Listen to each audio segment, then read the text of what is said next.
Hello everyone, welcome to sleepy classes. और आज है पॉलिटी की घटना चक्र सीरीज का डे। ठीक है, तो बिना किसी देरी के करते हैं शुरुआत। First question is who was the first elected chairman of the constituent assembly. तो यहाँ पे इलेक्टेड चेयरमैन की बात की गई है। तो हमारे पास ऑप्शंस हैं doctor BR Ambedkar, doctor Sachchidanand Sinha, doctor Rajendra Prasad and doctor S Radhakrishnan.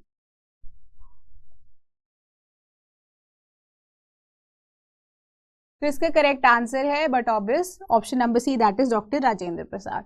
तो इफ यू आर कंफ्यूज के ऑप्शन बी एंड सी के बीच में, तो जो डॉक्टर सच्चिदानंद सिन्हा थे, ही वॉज द फर्स्ट, आप कह सकते हो इलेक्टेड तो नहीं but chairman of the constituent assembly. First chairman वो इसलिए बने थे क्योंकि हमने फ्रेंच प्रैक्टिस अडॉप्ट की थी while forming the constituent assembly and he was the senior most member of the constituent assembly, जिस वजह से इन्हें फॉर द टाइम बिंग बना दिया गया था चेयरमैन, जिनके अंडर हुए थे for the elections for the constituent assembly, जिसके बाद हमारे डॉक्टर राजेंद्र प्रसाद बने थे the elected chairman of the constituent assembly. So the next question is which part of the constitution of India envisages a 3-tier structure? ठीक है, option A is part 9, option B part 10, option C part 11 and option D part 12। तो इसका correct answer है option number A, that is part 9। तो constitution में हमने part 9 add किया था जब हम लेकर आए थे 73rd and 74th constitutional amendment. तो 73rd कॉन्स्टिट्यूशनल अमेंडमेंट ने हमें क्या दिया था? पंचायती राज। ठीक है, तो पंचायती राज के अंडर हमने क्या किया था? Part 9 of the Indian constitution जो है बनाया था। वेराज जब 74th कॉन्स्टिट्यूशनल अमेंडमेंट आई विद रिगार्डिंग टू म्यूनिसिपैलिटीज, तो हमने क्या किया?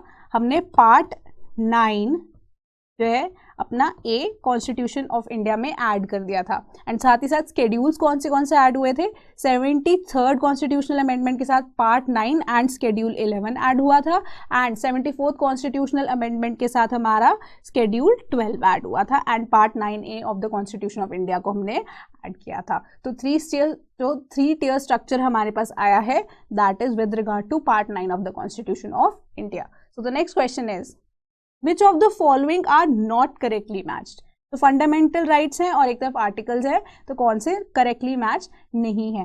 First is abolition of untouchability article 17, protection against arrest and detention article 23, freedom of religion article 25, protection of interest of minorities article 29।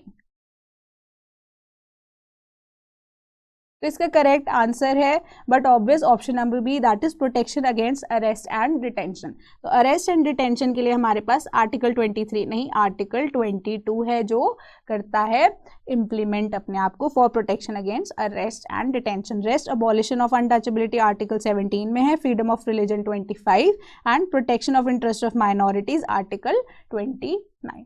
तो the next question is the writ which may be filed for the protection of right to personal freedom. A. Mandamus, B. Quo warranto, C. Habeas corpus and D is certiorari. तो इसका correct answer है option number C, that is habeas corpus. तो right to personal freedom की बात हो रही है। Personal freedom में अगेन हैबियस कॉर्पस यहाँ पे, जिसका क्या मीनिंग रहता है हमारे पास? You may have the body। तो यहाँ पे हमारे पास जब किसी की इलीगल डिटेंशन की बात होती है तो हम हैबियस कॉर्पस जो है रिट को इशू करवाते हैं। तो the next question is if the position of the president and the vice president are vacant, who officiates as the president? Option A prime minister, option B the chief justice of India, option C the speaker of the Lok Sabha and option D none of these. तो इसका correct answer है option number B, that is the chief justice of India. तो हमारे constitution में provision है कि president and vice president अगर present ना हो, उनकी सीट्स वेकेंट हो, तो chief justice of India act करेंगे हमारे president of India. So the next question is if the prime minister of India belongs to the upper house है हमारा राज्यसभा, of the parliament, तो क्या हो, if the prime minister is the member of the upper house यानी Rajya Sabha of the parliament, तो क्या उनके पास disadvantage रहती है? First, he will not be able to vote in his favor in the event of a no confidence motion. B, he will not be able to speak on the budget in the lower house. C, he can make statements only in the upper house.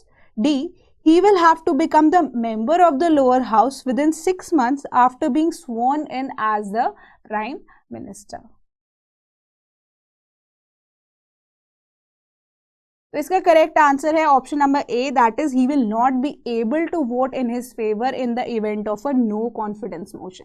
तो जब हमारे पास prime minister को elect किया जाता है, he has to be a member of parliament, तो parliament में राज्यसभा लोकसभा दोनों ही इंक्लूड होती हैं, तो he will have to become a member of the lower house with in 6 months, तो ये चीज हो जाती है कैंसिल। ठीक है, ऑप्शन सी देख लेते हैं, he can make statements only in the upper house, ऐसा नहीं होता है।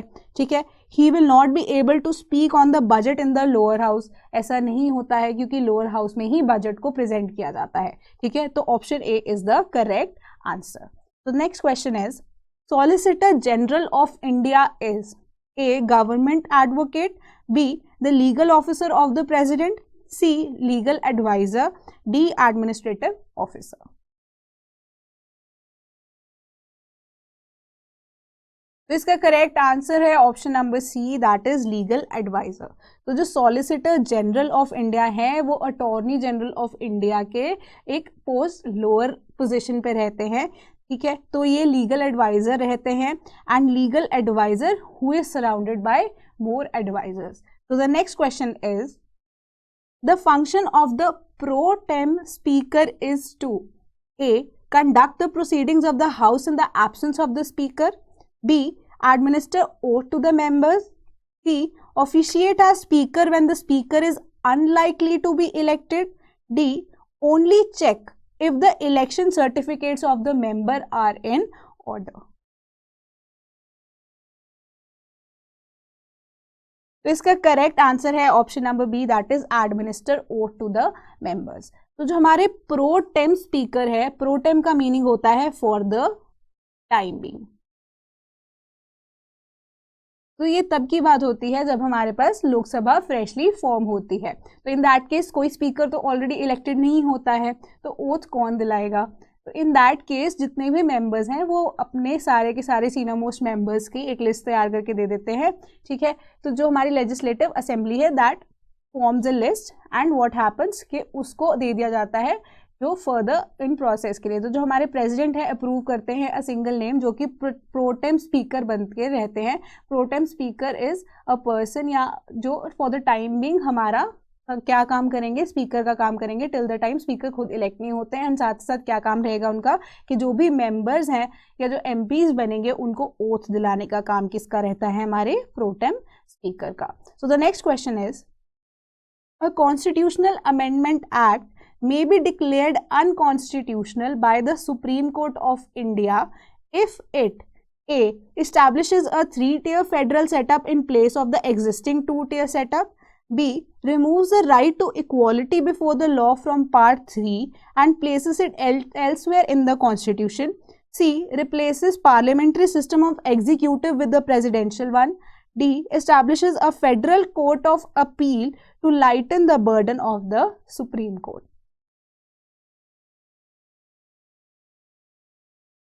So the correct answer is option number B, that is removes the right to equality before the law from Part 3 and places it elsewhere in the Constitution। क्योंकि Part 3 जो है हमारे fundamental rights हैं, right to equality है, और right to equality is the basic structure of the constitution of India, तो आप उसको फंडामेंटल राइट से हटाकर कहीं और कॉन्स्टिट्यूशन में प्लेस नहीं कर सकते। So the last question is, Niti Aayog was established in India in January 2015 by A, ordinance issued by the Parliament, B, act of the Parliament, C, Union Cabinet passing a special resolution, D, none of the above.